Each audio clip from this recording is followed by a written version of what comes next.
guys, welcome to my cooking channel. இந்த வீடியோல என்ன பார்க்க போறோம் அப்படினா chilli pepper இட்லி. இதுக்கு ஒரு ஜார்ல ஒரு வரமிளகாய், ஒரு டீஸ்பூன் மிளகு, ஒரு டீஸ்பூன் சீரகம் போட்டு அரைச்சுக்கோங்க. தண்ணி ஊத்தாம. ரொம்ப ஃபைனா அரைச்சிட வேண்டாம். இந்த மாதிரி அரைச்சுக்கோங்க, கரெக்ட்டா இருக்கும். 4 to 5 இட்லியை நல்லா சின்ன சின்ன பீசஸா கட் பண்ணி வச்சுக்கோங்க. இந்த மாதிரி இருக்கணும்.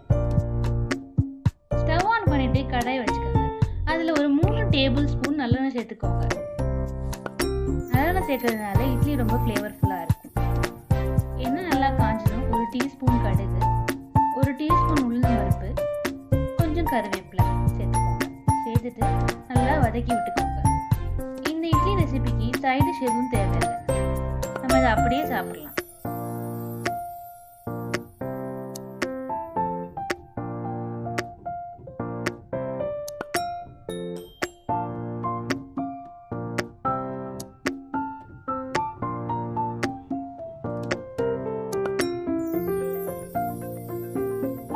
இது நல்லா பொன்னிறமா வதங்கினதும் நம்ம அரைச்சி வச்ச பவுடர் சேர்த்துக்கோங்க.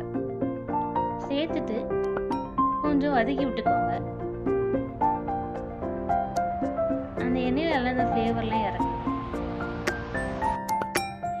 இப்போ ஒரு டீஸ்பூன் உப்பு சேர்த்துக்கோங்க. சேர்த்துட்டு அதையும் நல்லா மிக்ஸ் பண்ணிக்கோங்க.